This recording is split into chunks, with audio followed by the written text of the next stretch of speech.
What would you do if your own parents gave your apartment away without asking you first? What if the space you built from scratch was suddenly treated like family property? This is the story of Madison Carter, a woman who spent years being the good daughter until one family dinner changed everything.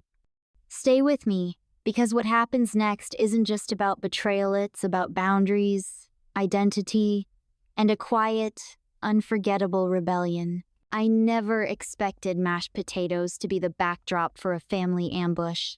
It was a typical Sunday dinner at my parents' house in Fort Collins. Roast chicken, candlelight, and the usual tension lurking just beneath the surface. I sat at the far end of the table, across from my sister Lauren, who was swirling her wine and scrolling through her phone. My mom was talking about the neighbor's new landscaping when she casually dropped it, like she was announcing dessert. Lauren will be staying in your apartment for a few months. My fork froze halfway to my mouth. I blinked. Surely I misheard. She needs space to heal after the breakup with Tyler, my mom added, scooping more peas onto Lauren's plate. And your place is just sitting there so close to downtown, perfect light, and you're always working late at the office anyway. My dad nodded as if this decision had already been made weeks ago. Lauren didn't look up. She didn't need to. Her smirk said everything. This wasn't a request. It was an announcement. And apparently, I was the last to know. I felt heat rising in my chest, a tightening behind my eyes. But years of practice kept my expression neutral. I took a sip of water. I smiled. I swallowed. That's unexpected, I said slowly. Oh, honey, my mom replied brightly, as if I'd just commented on the weather. It's only temporary, just until she figures out her next steps. You're such a good sister. That line. You're such a good sister. The kind that gets trampled because she never pushes back. I looked at my plate. The mashed potatoes were going cold. My appetite was gone, replaced by something else. Something burning. Lauren finally looked up and met my eyes. There it was, entitlement dressed as vulnerability. Thanks, Maddie, she said. I really need this right now. I forced a nod. What I wanted to say, what I almost said, boiled just under the surface. Instead, I chewed my food and played along. My mom launched into logistics keys, furniture, visitor parking. My dad asked if I could be there next weekend to help her move in. Not one of them asked how I felt about it. Not one of them paused to see if I agreed. I was 31 years old.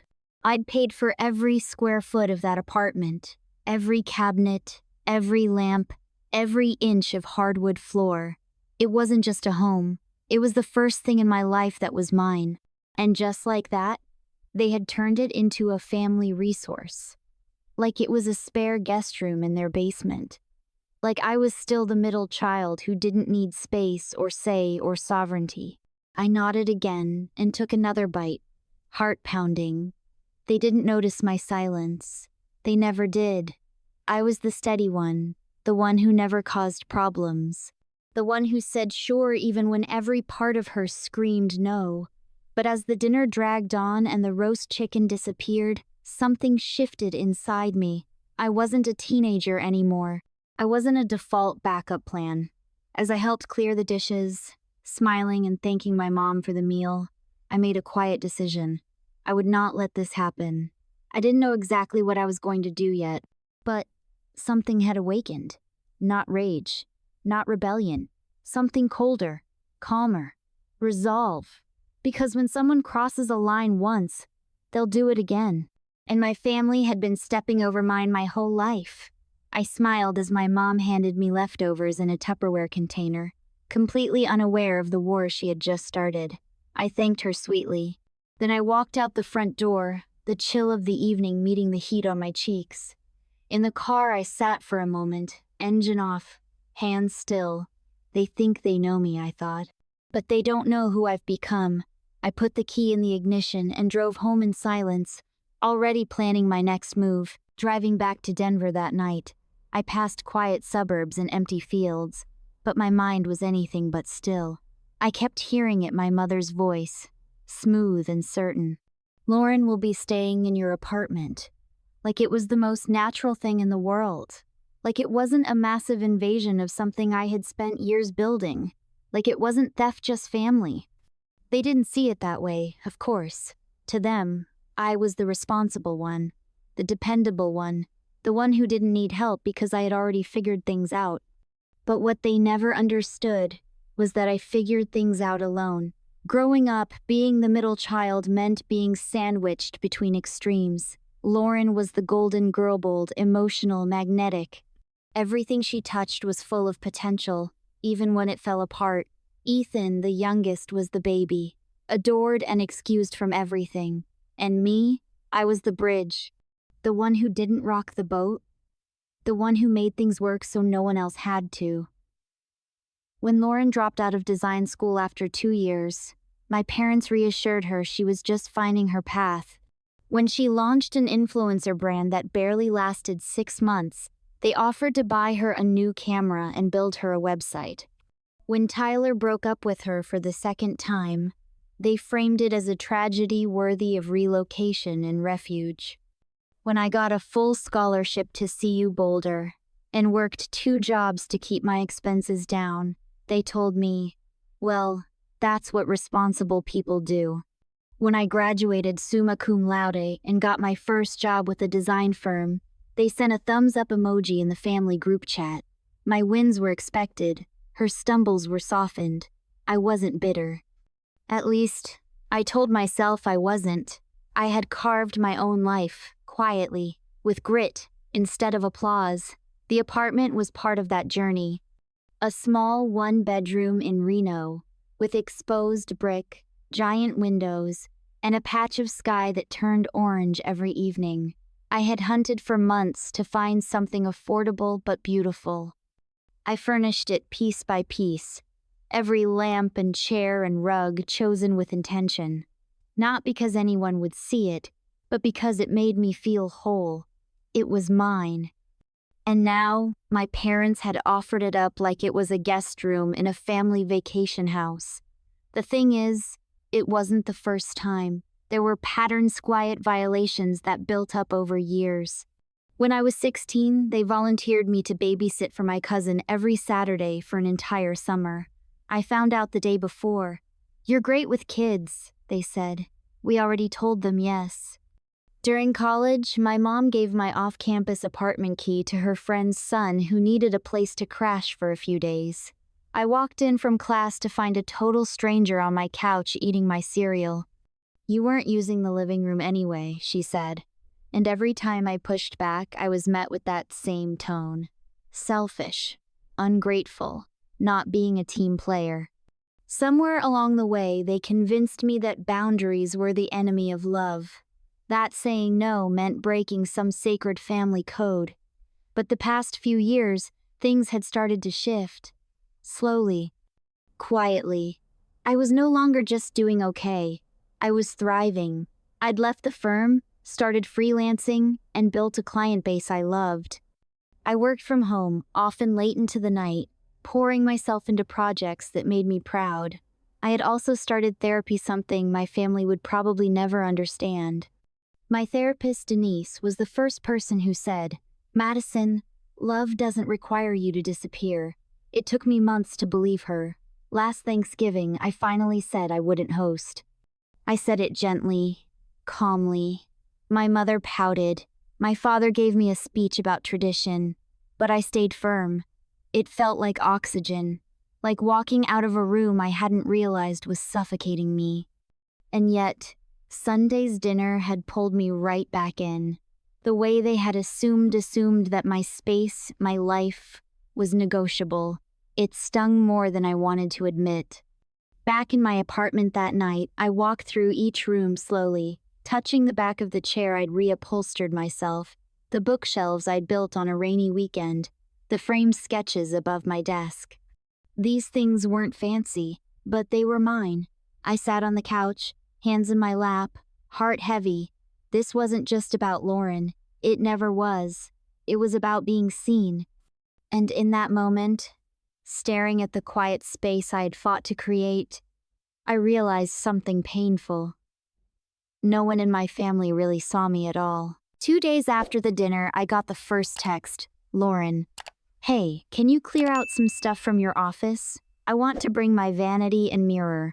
That lighting is perfect for content shoots. I stared at the screen, rereading the message like maybe I missed a question mark. But no, it wasn't a question. It was a notice. My office, my workplace, was apparently now her content corner. I didn't reply. Not right away. I needed to breathe, to not say something I'd regret. But before I could even process it, my mom followed up with a call. Hi, sweetie. Just wanted to check in about Lauren's move. We were thinking of repainting the guest room, maybe something softer like sage green. Oh, and do you still have those gray sheets? They'd match her bedspread perfectly. There was no pause, no invitation for discussion, just decisions. My room was now the guest room. Mom, I said slowly, I haven't agreed to this yet. There was a pause, brief but sharp. What do you mean? We talked about it at dinner. No, I replied, forcing my voice to stay even. You told me at dinner. No one asked? She gave that light laugh she used when she thought I was being dramatic. Oh, Madison, don't be difficult. It's just a few months. You barely use that second room. Besides, family helps family. There it was again. Family helps family. But that phrase had always meant me helping them, never the other way around. That night, I went to the kitchen to make tea, but ended up just standing at the counter, unmoving. My hands clenched the edge of the sink. My jaw was tight, my heart pounding with an anger I hadn't let myself feel in years. I wasn't mad at Lauren for needing help. I was mad that no one asked me, that no one thought I might need anything. Every message, every call, was a reminder that my life was treated as optional space for other people's problems to live in. I texted Lauren back the next day, short and clipped. I haven't agreed to anything yet. Please don't make assumptions. Her response came within minutes. Lauren. Wow. Didn't think you'd make this so hard. I'm just trying to get back on my feet. Don't you want to help me? The guilt landed like a punch, but I didn't reply. Instead, I stared out the window for a long time, thinking about all the times I'd said yes to keep the peace. Like when I lent Lauren my car for 1 week during college and didn't get it back for 2 months with a cracked windshield. Or the time I gave up my spring break to help paint my parents' new rental property, while Ethan was too overwhelmed with a film class he later dropped. Or the countless birthdays and holidays where I was told, don't make this about you. Lauren is going through something. I'd swallowed every resentment like it was mine to carry. And now, they wanted to plant themselves in my home, without even asking, and expected me to smile through it. That's when I knew I was done pretending. A few days later, I got another call from my mom, this time with logistics. We're thinking Saturday morning. Your dad will drive the truck. Can you help Lauren unpack? She's got that big mirror in her desk. I cut her off. Mom, I haven't agreed to this. She paused. Madison, don't do this now. Lauren is fragile. Tyler Waswell. It was really bad. I'm sorry Lauren's hurting, I said. But that doesn't mean I have to give up my space. Her voice dropped. Why are you being so cold? Cold. There it was. I wasn't being selfish, I was being cold. Because in my family, saying no was seen as betrayal. Standing up for yourself meant you didn't love them enough. I hung up, heart pounding, hands shaking but steadier than I expected. I knew what was coming next. The campaign. My dad texted that evening. Let's not make this harder than it needs to be. This is just a family favor. Then came Aunt Maggie. Heard about the apartment situation. I'm sure you'll do the right thing like always, sweetheart. And finally, Lauren. Voice note this time. You're making me feel like I don't belong anywhere. I can't believe you'd block me out like this, Maddie. I thought we were sisters. I played that message on loop, not to hear her words but to feel the manipulation land. They weren't angry because I'd betrayed them. They were angry because I stopped playing my part. That weekend, I met my best friend Lily for coffee. She knew all the history. When I told her what was happening, she didn't hesitate. "This is ridiculous," she said. "They think your silence means surrender. You don't owe them your home, Mads."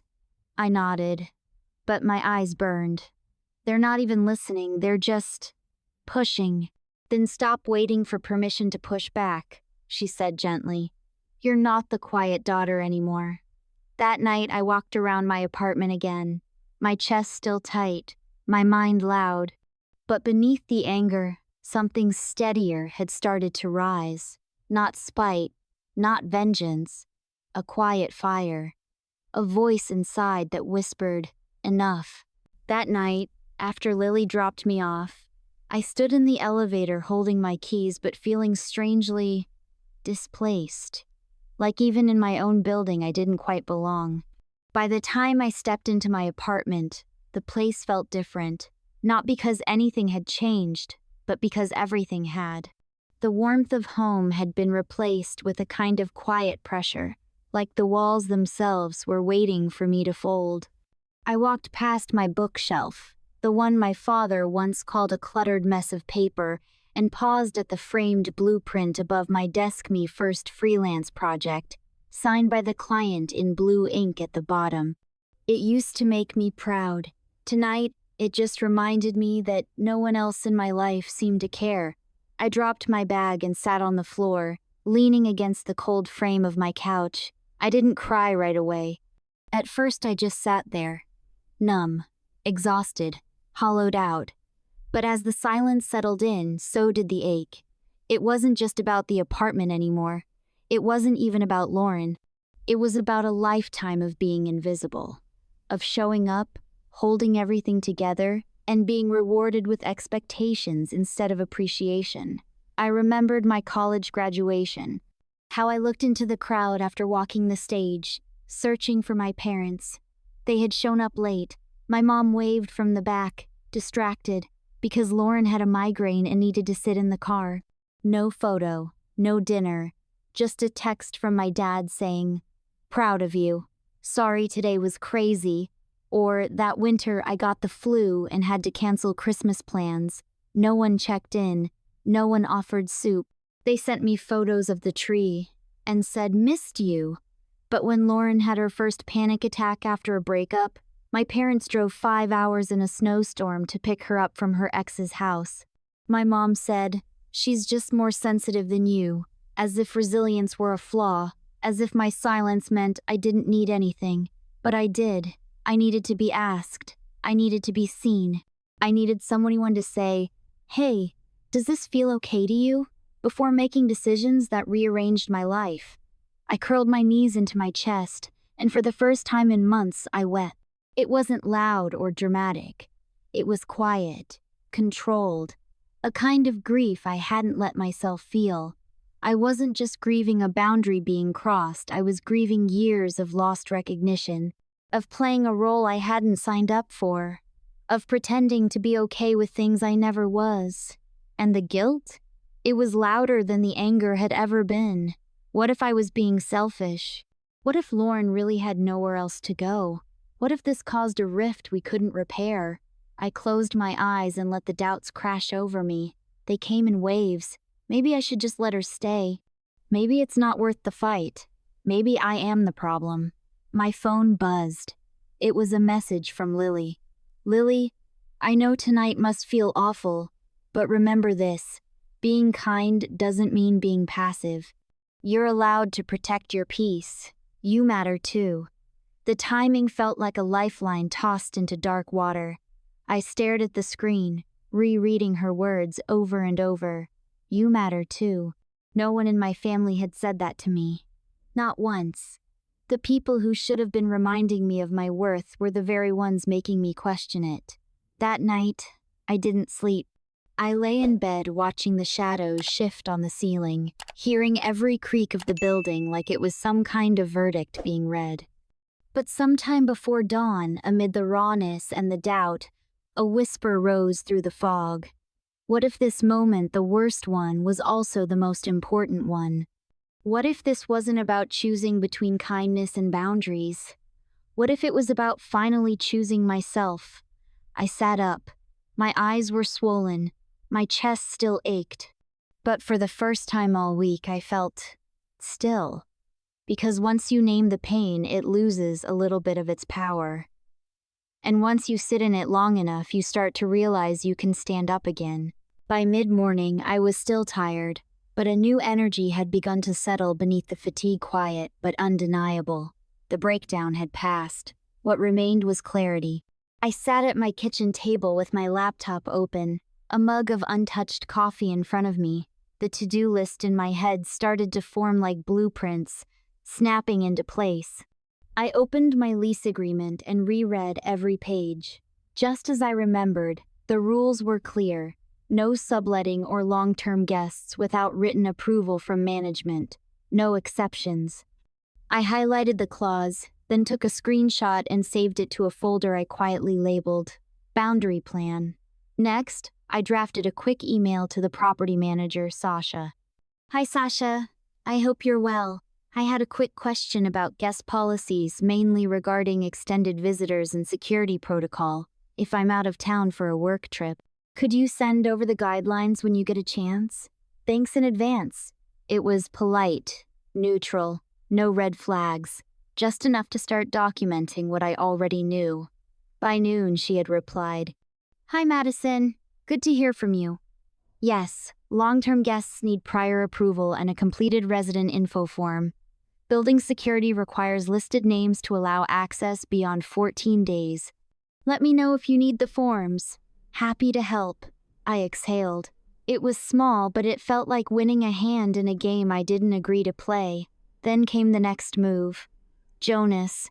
He was a fellow architect I had collaborated with on a downtown redevelopment pitch last year. Smart, calm, and as luck would have it currently displaced from his condo due to unexpected water damage. 2 days ago, in the middle of a meeting, he had jokingly said, If anyone's got a spare couch, I'm taking offers. I found his number and sent a quick text. Hey, odd questionnaire, you still in need of temporary housing? He responded in 5 minutes flat. Yes. Why? You know a place? Potentially. Want to chat tonight? That night, we met at a coffee shop near Union Station. I laid it out, half embarrassed but completely honest. Well, selectively honest. I didn't mention my sister or the emotional collapse from 2 nights earlier, just that I'd be traveling for 2 weeks and needed someone responsible to house sit. In exchange, he could stay rent-free. He leaned back and blinked. Seriously? You'd trust me with your place? More than I'd trust most, I said, and meant it. We went over expectations, created a basic agreement, and I gave him a move-in date. Friday. Just 1 day before the big family move my parents had planned. It was all lining up. The next morning, I installed a basic security cam by my front door. Legal, discreet, motion-activated and linked to my phone. Not because I expected drama, but because I was done not expecting it. Then came the part I had always avoided. The performance. I sent a group text to my family. Me. Hey, just a heads up. Work has asked me to attend a project kickoff in Seattle starting this weekend. I'll be out of town for a bit. Not sure if it overlaps with move-in plans, but we'll figure it out later. No one questioned it. Not even once. Dad, understood. Keep us posted. We'll handle things. Mom. Oh no, honey. That's unfortunate timing. We'll still bring a few things by just to get Lauren settled in. Lauren, no worries. I'll make it work. Excited either way. I stared at those 3 messages, amazed by how effortlessly they'd made the story about them. Again, that afternoon I booked a hotel in Boulder for the weekend. Close enough to keep an eye on things. Far enough to disappear. The next 48 hours moved quickly. I prepared my space for Jonas, cleared the fridge, labeled drawers, left a spare set of keys in a sealed envelope. I tucked away important papers and valuables into a small locked box I stored in my closet. Nothing dramatic, just precaution. Friday night, Jonas arrived with a small duffel and a warm smile. "I still can't believe this is real," he said.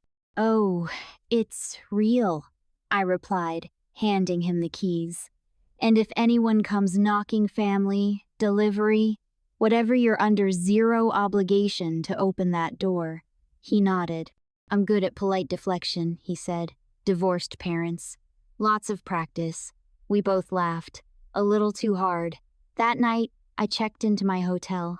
I turned my phone to Do Not Disturb, set exceptions for Jonas and my office. Then I crawled into bed, stared at the ceiling, and waited for guilt to arrive. But it didn't. Instead, there was silence. Spacious, solid. I realized I hadn't felt this kind of peace in years. I woke early Saturday and turned on the security app, just in time to see the first ping. Motion detected at front door, 10:56 a.m. There they were. My parents and Lauren, standing outside my apartment with moving boxes and a rolling suitcase. My dad knocked, then knocked again. Louder. I watched it all unfold like a silent movie. They rang the bell. They waited. Then Jonas opened the door, coffee mug in hand, casual but confident. I couldn't hear what was said, but his posture was clear, calm, unmoving. My mother's face morphed from confusion to offense. My dad's jaw tensed.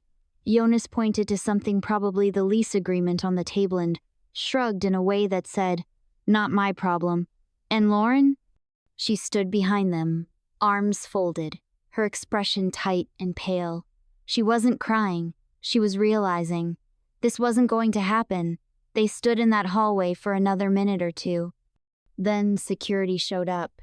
There was a brief exchange, and then they left. I sat in bed, heart pounding but steady, and whispered out loud, "Not this time." I didn't answer my phone that entire Saturday. I let it ring, buzz, vibrate against the nightstand like it was someone else's problem. I watched the messages roll in one by one, each one angrier than the last. "Dad, 11:24 a.m. What the hell is going on?" "Mom, 11:27 a.m. You embarrassed your sister in front of the building manager. You need to explain yourself." "Lauren, 11:30 a.m. I literally have nowhere to go, Madison. What kind of person does this to her own sister?" And then Dad, 12 p.m. "You've crossed a line. We'll talk Monday. Don't ignore this." There was something poetic in how they all said the same thing in different words. "You ruined our plan." They didn't ask why. They didn't pause to consider how I felt. It was just shock that the gears didn't turn like they expected them to. That the quiet daughter, the reliable one, had flipped the script. Later that day, Jonas sent me a short update. "Your mom and dad argued with security for a bit. I stayed out of it. They left after about 10 minutes, pretty rattled. You're good. I'm still here. Apartment is peaceful." I thanked him, then sat with that final sentence. Apartment is peaceful. Peace. For once, peace. I scrolled through the dozens of unread messages, archiving them one by one. But I paused at one from Aunt Diane, my mother's older sister. "Aunt Diane, 3:40 p.m. Heard you've had a little disagreement with the family. Just a reminder, sweetheart. Bridges are easier to burn than rebuild. Call your mother." The wording was classic Diane. Polished, guilt-laced, passive-aggressive wisdom masquerading as concern. I didn't reply. Instead, I muted the family group chat entirely. That evening, I got dinner with Lily. I showed her the security footage from earlier clip of my parents pounding on the door, Jonas calmly sipping his coffee, the moment of realization when they understood they couldn't get in. Lily laughed so hard she nearly dropped her chopsticks. "I mean, I shouldn't enjoy this," she said. "But Madison, that was perfect." I smiled, but I felt more quiet than triumphant. "It was never about revenge," I said softly. "It was just finally saying no." "You said it loud and clear," Lily replied, and they heard it. The next morning, I checked my inbox. An email from the building manager waited at the top. Subject: Unauthorized entry attempt. Unit 4B High Madison. Just a quick note to document yesterday's incident. 3 individuals attempted to gain access to your unit without authorization. Thanks to your prior notice and Jonas's signed occupancy agreement, we were able to enforce your tenant rights effectively. Please let us know if there's any follow-up needed. Sasha? Reading those words felt like watching someone else defend me. Not because I was incapable, but because I was used to doing it alone. I replied with a short thank you and then sat back, breathing in a moment that felt oddly sacred. They didn't win. But more importantly, I didn't cave. Monday arrived like a test. I was back at work, emails piling up, Slack messages waiting. But beneath the stress of deadlines and deliverables, there was an odd calm in my chest. Until 2:08 p.m., when I got the message I'd been waiting for. Dad, we'll be at your apartment at 6. We're coming to talk. This can't continue. I stared at it for a long moment. Then, slowly, I typed back, me. I won't be home. I'll let you know when I'm ready to talk.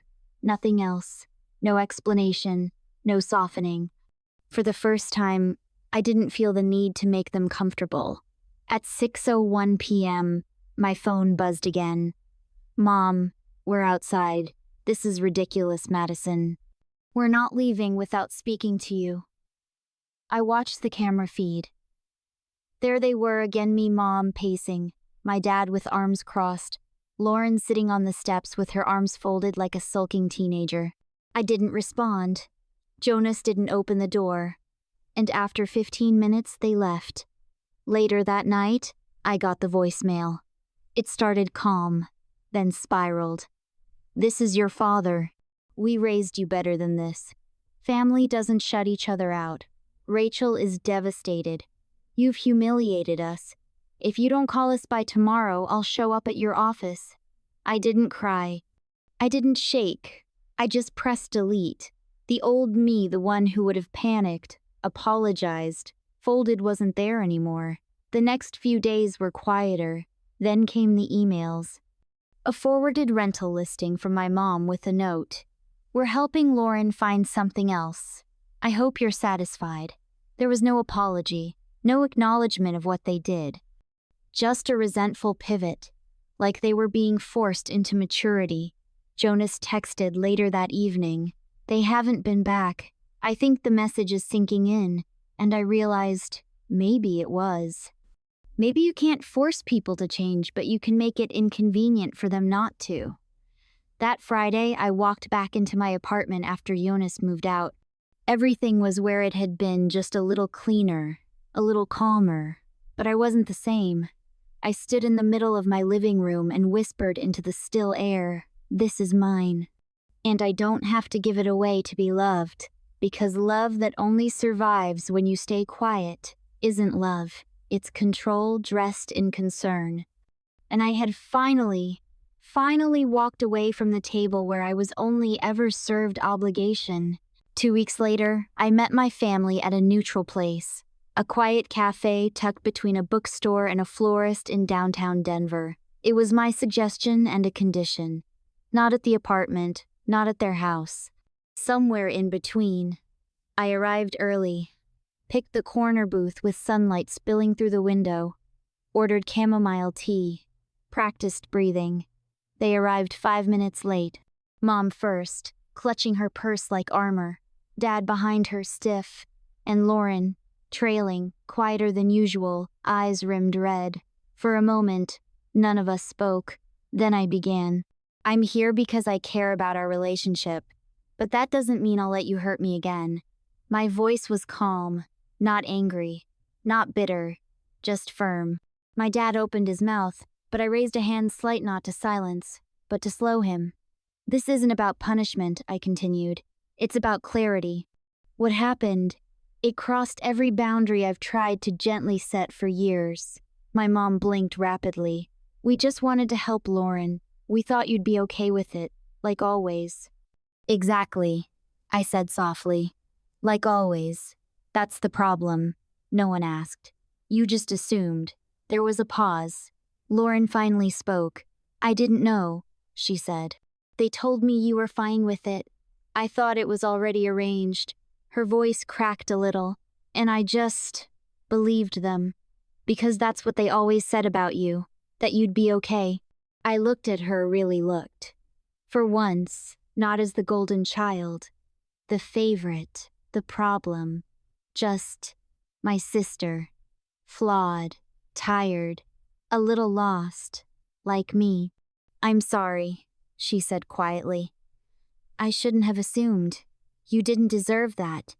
Something in my chest loosened. Thank you, I whispered. That means more than you know. My dad leaned forward.